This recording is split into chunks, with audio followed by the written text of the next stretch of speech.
Oui, alors deuxième coupure. Donc je disais donc que j'avais élargi mon exposé sur les recherches qui avaient été faites par les constructeurs sur leurs propres véhicules pour augmenter le gain en carburant. Donc il y a Volvo déjà dans un premier temps qui me paraît, qui sur son site met bien en avant ces recherches-là. Donc c'est très intéressant. Alors, par exemple, ils ont fait une recherche sur l'alignement des roues. Alors, Volvo donc a mesuré les économies de carburant qu'on peut réaliser en utilisant des pneus adaptés, bien gonflés et montés sur des roues et des essieux correctement alignés. Alors, ces trois facteurs réunis permettent de réduire la consommation de carburant de 14% pour un ensemble chargé. Donc voilà, c'est pas négligeable. D'ailleurs, ils indiquent que la plupart des transporteurs sont concernés par ce problème parce que les études montrent que 2 véhicules sur 3 en Europe ont un alignement des essieux et des roues défectueux. Donc voilà, ça vaut le coup de se pencher sur la question. Le choix d'un pneu adapté peut permettre de réduire la consommation de carburant jusqu'à 11%. Donc déjà, rien que le choix du pneu. D'ailleurs, Michelin a un pneu qui a fait des études de pneus économes. Un bon alignement des essieux et des roues permet de réaliser 2,5% d'économies supplémentaires. Et la pression correcte des pneus permet également de réduire la consommation de 1%. Donc au total, voilà, c'est quand même 14% d'économie. Bon, on s'aperçoit que tout de même, il y a quand même la plus grosse partie d'économies qui peuvent être faites, c'est sur le choix du pneu. Parce que apparemment, ça représente 11%. L'alignement représente que 2,5%. Mais bon, tous les pourcentages sont bons à prendre. Donc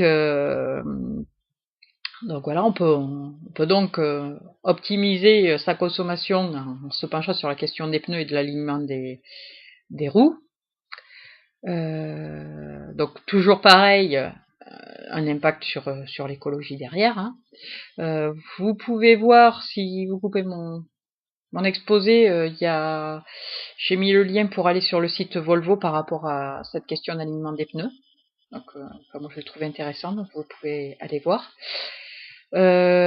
Toujours chez Volvo, la question des déflecteurs d'air, bon, ça on le savait déjà, mais donc voilà, les déflecteurs sont vraiment étudiés. Apparemment, ça permet d'économiser jusqu'à 8% de consommation. Donc je vous lis ce qu'ils mettent. Les véhicules Volvo, la plupart des véhicules Volvo sont vendus avec des déflecteurs d'air déjà installés à une usine pour permettre une meilleure résistance à l'air.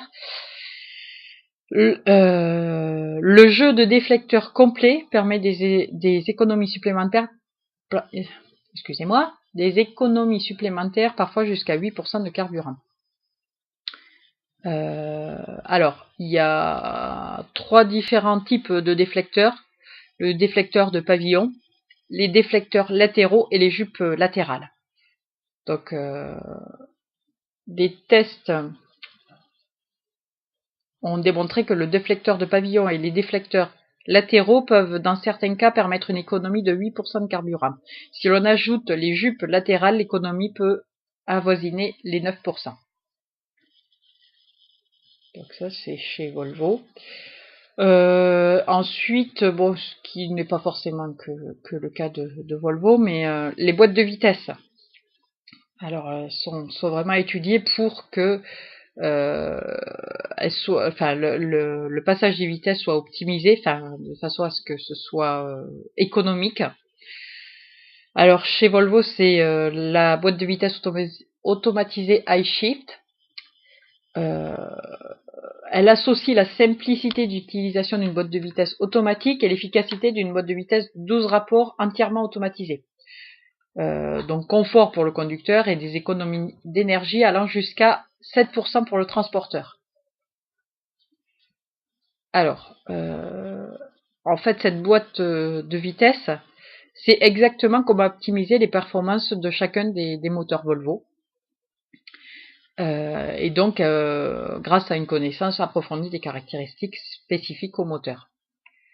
Elle prend en compte la masse du véhicule, sa résistance, l'inclinaison de la route, la vitesse, l'accélération, et exploite toutes ces données afin d'identifier et de sélectionner le rapport idéal pour une efficacité optimale. Si nécessaire, elle peut même passer une ou plusieurs vitesses. Voilà.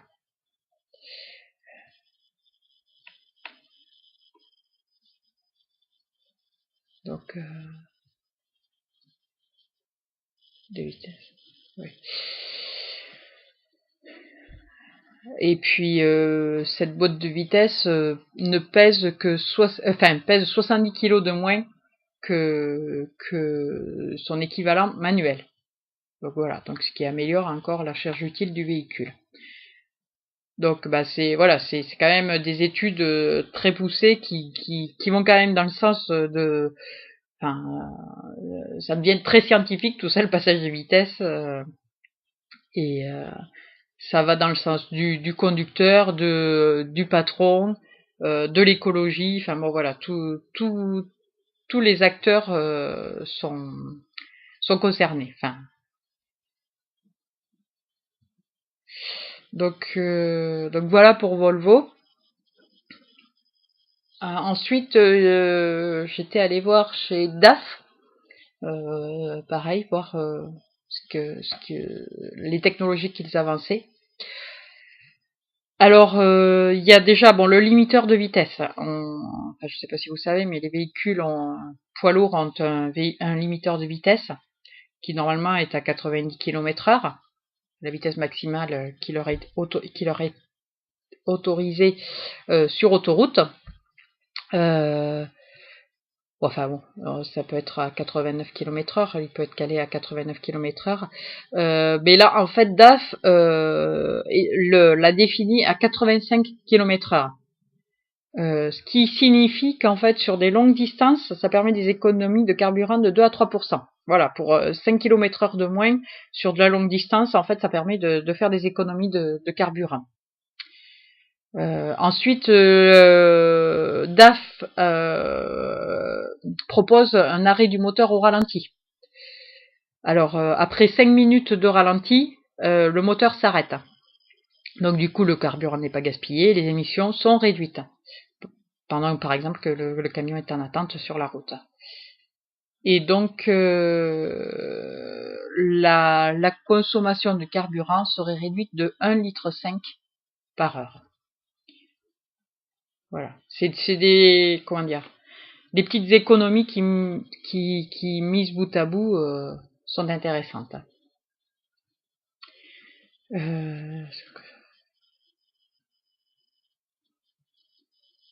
Bon, de toute façon, maintenant, le conducteur, en général, sur les véhicules récents, a les informations sur sa consommation sur son tableau de bord. Donc, voilà, le conducteur qui veut vraiment conduire de façon économique a tous les moyens via le tableau de bord, via les informations qui lui sont données sur l'ordinateur de bord pour y arriver, quoi. Voilà, il y a toutes les indications pour prendre les bonnes décisions en termes de conduite. Donc, alors attendez.